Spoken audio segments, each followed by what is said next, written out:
नमस्कार सर, मैंने आपका पिछला वीडियो देखा पर्यावरण संरक्षण के बारे में, तो उससे रिलेटेड मेरे आपसे कुछ प्रश्न हैं। जी, पूछिए।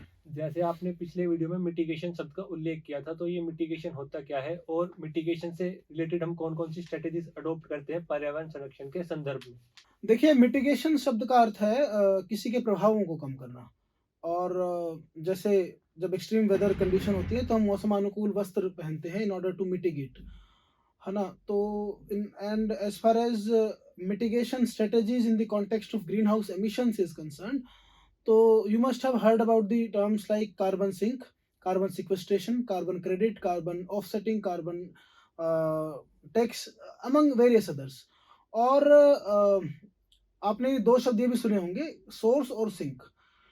द वर्ड सोर्स, सोर्स का अर्थ है कोई भी स्थान जहाँ से from where a substance emanates, और sink is a place which is capable of absorbing certain substance, right? और जब हम बात करते हैं कार्बन सिंक की, तो carbon sinks are those places which are capable of absorbing the carbons and untapped fossil fuel reserves, undisturbed forest, soils, terrestrial plants, oceans. These are some classic examples of carbon sink. And afforestation and reforestation, these are the steps. These are the most popularly adopted steps in order to increase the carbon sink in any particular geographical area. इसके अलावा हम बात करते हैं carbon sequestration की। By saying carbon sequestration we mean capturing and then storing of carbon into some carbon sinks, और इसको भी हम 3 श्रेणियों में वर्गीकृत करते हैं। Terrestrial carbon sequestration, geological carbon sequestration और oceanic carbon sequestration. Terrestrial carbon sequestration में हम लोग प्लांट्स, ट्रीज और बायोमास को एज कार्बन सिंक यूज करते हैं, वहां पर उनको स्टोर करने की व्यवस्था करते हैं। दूसरी ओर जब हम ओशियनिक कार्बन सिक्वेस्ट्रेशन की बात करते हैं, तो वहां पर either we inject the carbon deep into the ocean और we use iron to enhance the production of phytoplanktons. और इसके अलावा एक और शब्द बड़ा प्रचलन में है, आपने सुना भी होगा, कार्बन क्रेडिट। कार्बन क्रेडिट से अर्थ है कि ये एक प्रकार का एक ट्रेडेबल सर्टिफिकेट है which gives you permit to emit 1 tonne of carbon और CO2 इक्विवेलेंट। और अभी हाल ही में अगस्त 2022 में भारत की लोकसभा ने एक एनर्जी कंजर्वेशन बिल 2022 पास किया है।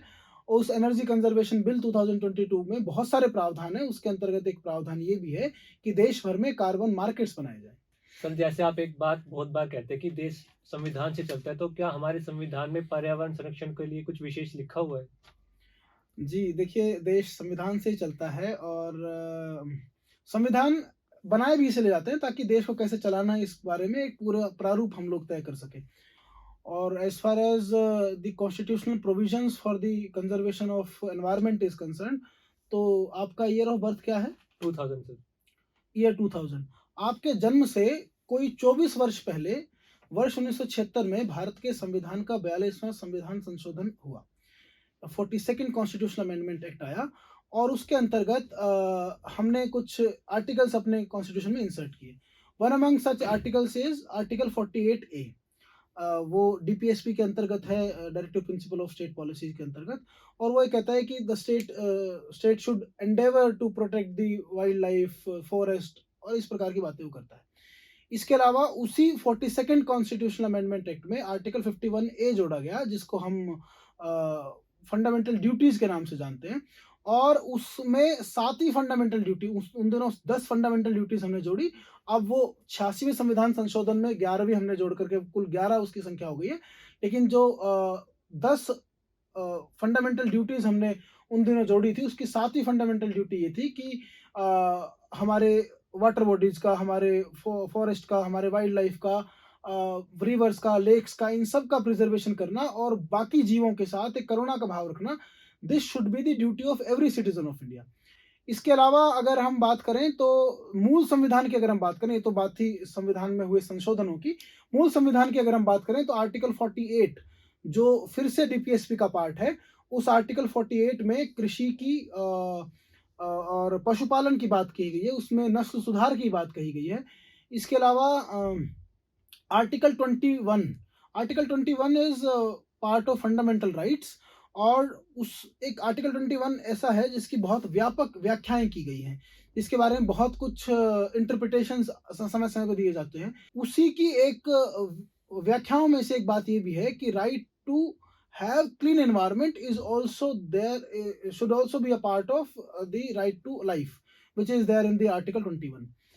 बिसाइड्स दिस, आर्टिकल 19 जिसको जो आपको अभिव्यक्ति की स्वतंत्रता की आज़ादी देता है, उसके अंतर्गत जो बात कही गई है कि आप कोई भी व्यवसाय चुन सकते हो अपनी इच्छा का।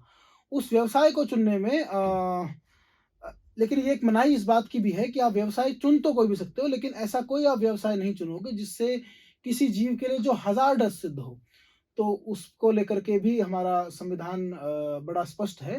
तो अगर हम कहें कि संविधान ना केवल स्वयं में पर्यावरण संरक्षण के विषय में अपनी बात कहता है, बल्कि पर्यावरण को लेकर के जितने भी हम काम कर पा रहे हैं, वो इसीलिए कर पा रहे हैं क्योंकि हमारे संविधान ने हमें ताकत दी है कि संसद के माध्यम से हम बहुत सारे कानून बना सकें। सर, जैसे आपने पिछली बार बात की थी विकसित देशों की पर्यावरण संरक्षण के बारे में, तो जी। क्या पर्यावरण संरक्षण का उत्तरदायित्व विकसित देशों का ही है और ये कहाँ तक न्यायपूर्ण है केवल उनसे ही अपेक्षा करना? उन्हीं का केवल ज़िम्मेदारी है ऐसी बात नहीं है।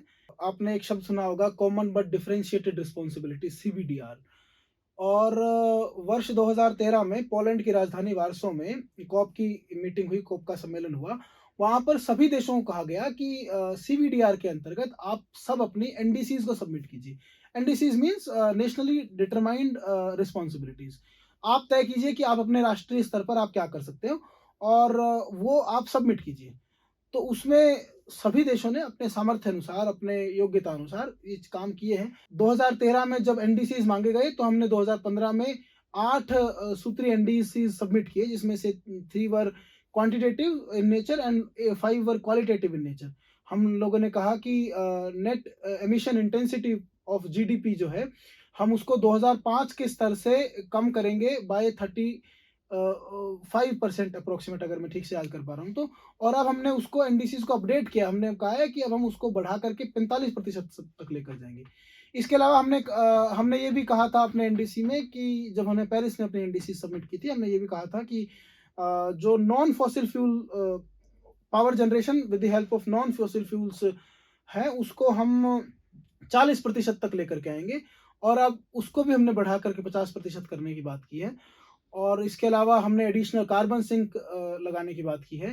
इसके अलावा आपको ध्यान हो, हम एक नेशनल एक्शन प्लान लेकर के आए थे इन द ईयर 2008 और उसके बहुआयामी उसके बहुत सारे उसके अंतर्गत बहुत सारे कार्यक्रम थे जो हमने चलाए हैं। और अभी हाल ही में हम लोगों ने इंटरनेशनल सोलर अलायंस किया, जिसका हेडक्वार्टर आपके गुड़गाँव में ही है। तो इसलिए हम कभी ऐसा नहीं कहते कि वो केवल विकसित देशों की ही ज़िम्मेदारी है और हम कभी अपनी ज़िम्मेदारी से पीछे भाग नहीं रहे।